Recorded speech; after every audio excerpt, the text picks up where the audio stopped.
Hello dear students of class 12th literature, NCERT, UP board and CBSE, we welcome you to our chapter number 3 deep water, that is from Flamingo. In this Hindi lecture आप जानेंगे कि deep water जो chapter है इसमें writer क्या कहते हैं, किस तरह का ये चैप्टर है और इसका जो मॉरल है वो क्या है। एक्चुअली विलियम सी डगलस जो कि इस चैप्टर के राइटर हैं, उन्होंने इस चैप्टर में डीप वाटर टाइटल के अंतर्गत हमें ये समझाने की कोशिश की है कि किसी भी इंसान के अंदर एक दहशत जो कभी भी बचपन से बैठ जाती है वह बड़ी मुश्किल से निकलती है। यहाँ पर उन्होंने Franklin Roosevelt the president of America का भी हवाला दिया और उन्होंने समझाया कि फ्रैंकलिन रूजवेल्ट ने कभी कहा था, the thing that is to be feared is fear itself, कि ज़िंदगी में कोई भी चीज़ अगर जिससे डरना चाहिए तो वह खुद अपने आप में एक डर है। इट मीन्स अगर कोई डरावनी चीज़ है तो वह डर है। और इसी टॉपिक को लेकर के राइटर ने इस चैप्टर में अपनी ऑटोबायोग्राफिकल एलिमेंट्स इसमें डाले हैं। ये जो चैप्टर है ये ऐसे फॉर्म में है और कुछ ऑटोबायोग्राफिकल एलिमेंट्स इसके अंदर हैं। इस चैप्टर के अंदर वे बात करते हैं कि कैसे बचपन में उनके दिल पर डर बैठ गया था पानी का, पानी की गहराई का, और कैसे उन्होंने एक रेजोल्यूशन लिया और इसको जीता, और इसको जीतने में उन्होंने क्या क्या फीलिंग्स महसूस की और क्या क्या एफर्ट्स किए, ये इस पूरे चैप्टर में आप पाएंगे। आइए शुरू करते हैं डीप वाटर। और इस डीप वाटर में यहाँ पर आप राइटर को देख सकते हैं।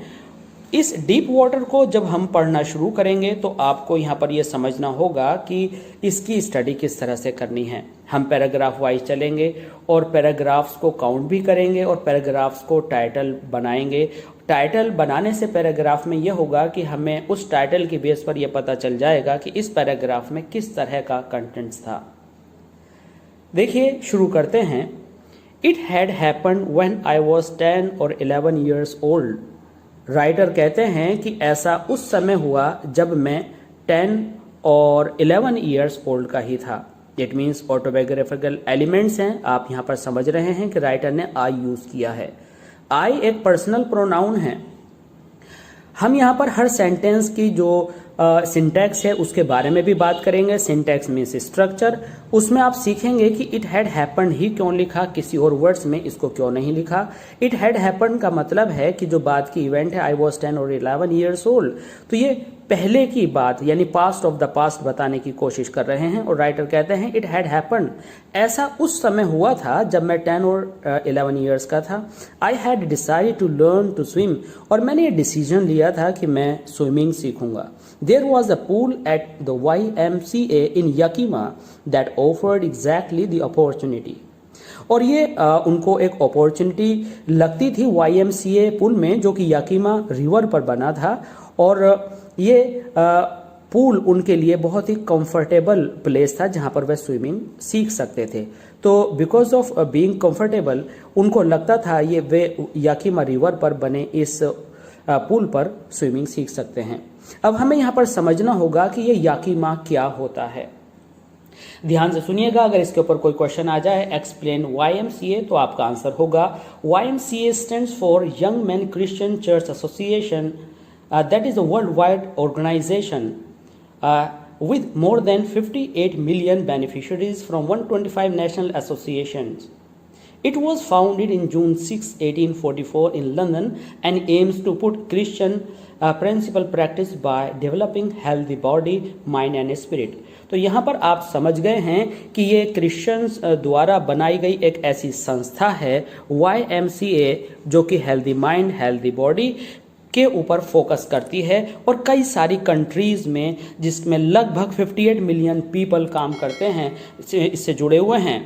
तो उस संस्था के अंतर्गत ये YMCA पूल बना हुआ था। तो YMCA पूल क्या था कि एक ऐसा पूल था एक संस्था के द्वारा बनाया हुआ, जो कि क्रिश्चियन लोगों से रिलेटेड है, जिसमें लोग हेल्दी बॉडी और हेल्दी माइंड रखें तो कुछ अच्छा काम कर सकते हैं वाले पर्पज से ये संस्था चलती है। तो यहाँ पर क्या देखा हमने, यहाँ पर बात की गई YMCA पूल की, जो कि याकीमा रिवर पर था। स्टूडेंट्स हम यहाँ पर कुछ इंपॉर्टेंट एंड डिफिकल्ट वर्ड्स को अंडरलाइन करते चलेंगे, आप भी ऐसे ही करेंगे। हम कुछ लाइंस को अंडरलाइन करेंगे, those lines will prove to be very very useful in your answers. यहाँ पर हम पहुंचे, the Yakima river was treacherous. Treacherous क्या होता है? बहुत ही, अगर आप कहें तो वेरी ट्रिकी इन फॉर्म, जिसका ये प्रेडिक्शन करना बड़ा मुश्किल है कि पानी कब बहाव तेज होगा, पानी का बहाव कब कम होगा, कहाँ पर गहराई है, कहाँ पर नहीं है, पानी के फ्लो में ये पता नहीं चलता। ये तो याकीमा रिवर को ट्रेचरस रिवर कहा गया। Treacherous means you can say in other words very dangerous and unpredictable. Mother continually warn against it. जैसा कि आप जानते हैं कि जो हमारे वेल विशर होते हैं, जिनमें मदर सबसे पहले होती है, वो हमें लगातार वार्न करते रहते हैं इसके अगेंस्ट। तो किसके अगेंस्ट? तो यहाँ पर जो इट है ये याकीमा रिवर के लिए है। तो यहाँ पर राइटर कहना चाहते हैं कि याकीमा रिवर को लेकर के मदर बार बार हमें राइटर को बार बार वार्न करती रहती थी कि वहां मत जाना। अब आप वार्निंग का मतलब समझ रहे हैं? अगर आपसे क्वेश्चन किया जाए कि मदर क्यों वार्न करती थी राइटर को, तो आप कहेंगे राइटर को इसलिए वार्न करती थी क्योंकि यकीमा रिवर बहुत ही ट्रेचरस थी, बहुत ही अनप्रेडिक्टेबल थी, और वहां का उसमें यह पता नहीं चलता था कि कहाँ गहराई है, कहाँ फ्लो तेज है। ये सारी बातें आपको उसके अंदर लिखनी है। And kept fresh in my mind the details of each drawing in the river. और जब वो राइटर वहां पर तैरने के लिए जाते थे तो हर डूबने वाले की जो न्यूज रिवर से रिलेटेड थी वो उनके माइंड में तरोताज़ा हो जाती थी। तो आप समझते हैं, पहले तो किसी ने टोक दिया हो, फिर कुछ ऐसी न्यूज आ गई हो जो कि किसी कैजुअलिटी से रिलेटेड है, कोई मिसहैपनिंग से रिलेटेड है, तो क्या होगा? अगर आपके दिल में दहशत है तो आपके कदम रुक जाएंगे। And so was with the writer. ऐसा ही राइटर के साथ भी था।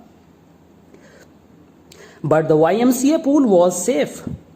अब देखिए, एक है याकीमा रिवर में स्विमिंग करना और एक है YMCA पूल में स्विमिंग करना, तो दोनों पास पास हैं। तो YMCA पूल में जो स्विमिंग करना था वो कहीं ज्यादा सेफ था क्योंकि वो एक सिस्टमैटिक वे में बना हुआ था, जबकि याकीमा रिवर में सीधे छलांग लगाना खतरनाक साबित हो सकता था क्योंकि उसकी डेप्थ, उसके फ्लो के बारे में कोई प्रेडिक्शन नहीं थी।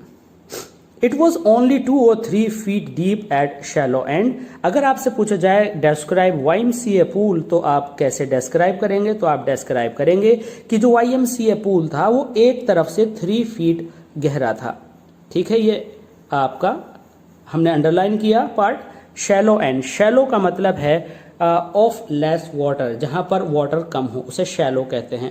And while it was 9 feet deep at the other, very simple. और दूसरी तरफ इसकी गहराई कैसी थी? 9 feet गहरी। तो आप कह सकते हैं ये कुछ तिरछा, इस तरह से तिरछा बना हुआ था। एक तरफ से जो इसकी ऊंचाई थी वह केवल 3 feet थी और दूसरी तरफ 9 feet थी। तो इसमें जो था बिगिनर 3 feet की तरफ तैर सकता था और जो एक्सपर्ट था वो 9 feet की तरफ तैर सकता था। और जो इसका फर्श था वो थोड़ा सा एक तरह से ढलान वाला था। And while it was 9 feet deep at the other, the drop was gradual. और इसकी गहराई धीरे धीरे बढ़ते हुए क्रम में थी। I got a pair of water wings and went to the pool. Writer ने बताया कि उन्होंने जो पानी में स्विमिंग के लिए जो थोड़ी सी ईज पैदा करते हैं, उन्होंने वाटर विंग्स लिए। आपने देखा होगा समुद्र में छलांग लगाते हुए डाइवर्स को जो पैर में बांधे रहते हैं, तो उस तरह के वाटर विंग्स लिए। And went to the pool, और वह पूल में कूद गए। I hated to walk. Writer को पसंद नहीं था वॉक करना पुल के अंदर। And naked into it and show my skinny legs. और राइटर को कपड़े उतार करके वहां तक जाना पसंद नहीं था। और but I subdued my pride and did it.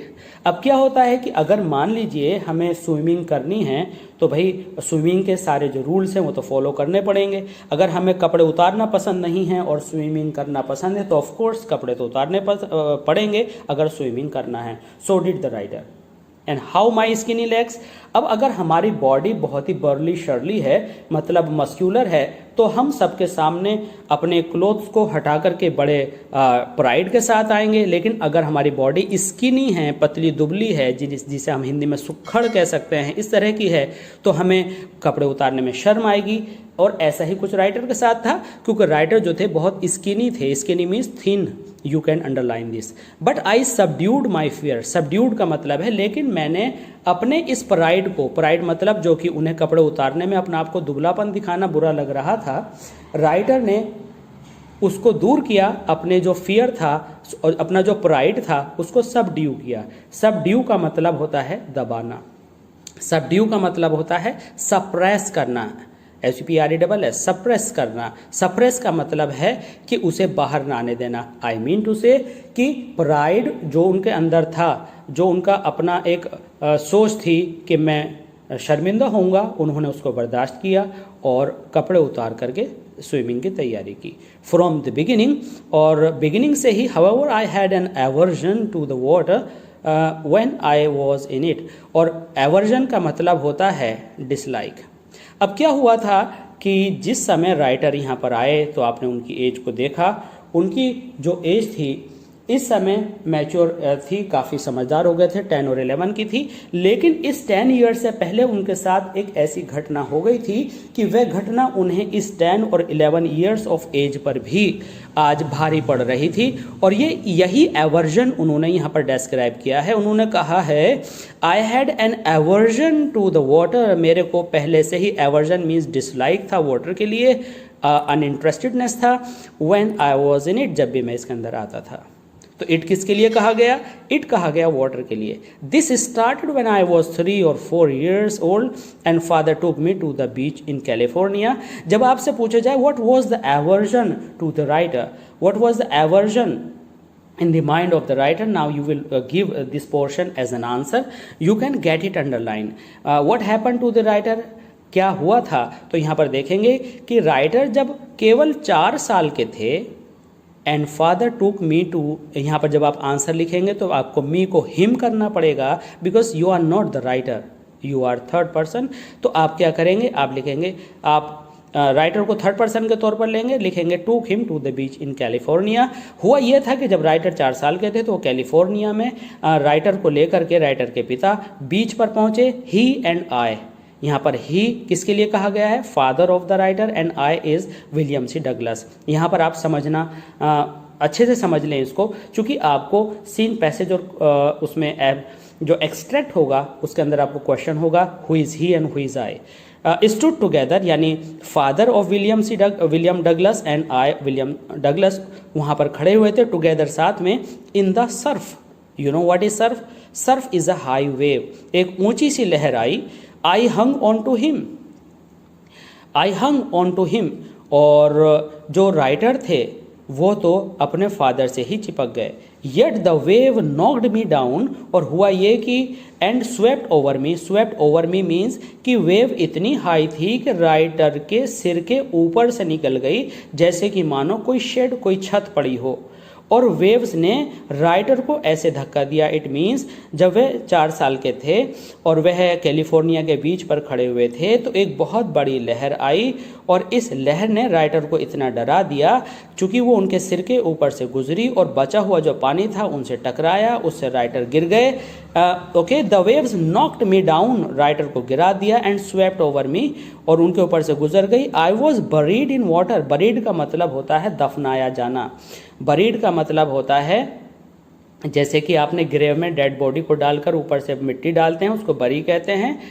spread dust over the dead body. In the same way, the writer was lying down on the beach and the water was over there in water. My breath was gone. मेरी तो सांसें जा चुकी थीं. Breath was gone. I was frightened. Frightened means scared. मैं पूरी तरह से डरा हुआ था. Father laughed. अब फादर के लिए तो एक बहुत बड़ी बात नहीं थी, क्योंकि वो एक्सपीरियंस थे, वो बड़े थे, उन्हें पता था कि what is the effect of a Surf. लेकिन मुझे नहीं मालूम था। मेरे फादर हंस रहे थे, उनके ऊपर इस बात का कोई प्रभाव नहीं था। लेकिन जो कुछ लहर ने किया, it was for the first time for me, वो मेरे लिए पहली बार था, और ये मेरे दिल पर एक डर बैठा गया। but there was a terror in my heart at the overpowering force of the waves. और क्या हुआ, एक टेरर मेरे माइंड में बैठ गया कि वेव्स जो होती हैं कितनी ओवर पावरिंग होती हैं. Here over power means most powerful, extremely powerful. In the next paragraph, my introduction to the YMCA swimming pool revived unpleasant memories. अब आपने देखा कि ये YMCA पूल को देखते ही राइटर के माइंड में फिर दोबारा से वो अनप्लेजेंट मेमोरीज आ गई. वही स्टिड मीन्स एक रिवाइज हो गया, रीअकर हो गया, दोबारा से आ गया. चाइल्डिश फियर, वही बच्चों वाला डर. इवन दो राइटर इस डर को बच्चों वाला मान रहे हैं, लेकिन आप ये ना भूलें कि राइटर ने ये चैप्टर बड़े होने के बाद लिखा है.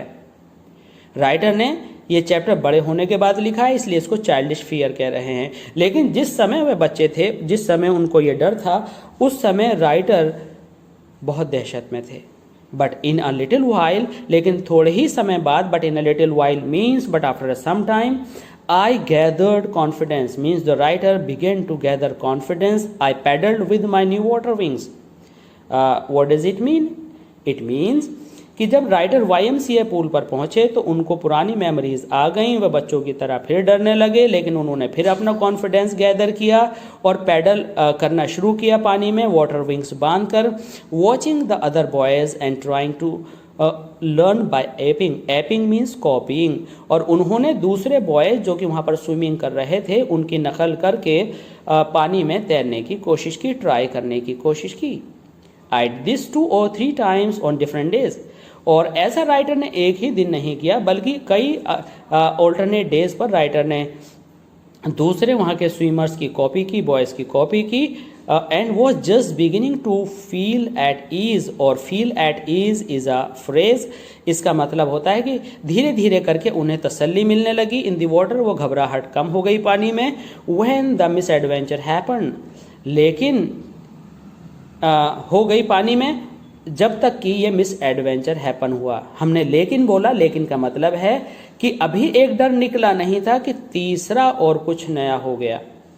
मीन्स पहले आए कहाँ पर, कैलिफोर्निया का मिस हैपनिंग, उसके बाद यहाँ पर आकर कॉपी करने में डर, और फिर तीसरा बड़ा मिस एडवेंचर जो अभी होने वाला है, ये हम आपको बताएंगे अपने अगले लेक्चर में. तो जो हमने यहाँ पर अंडरलाइन किए हैं, इनको आप अंडरलाइन कर लेंगे.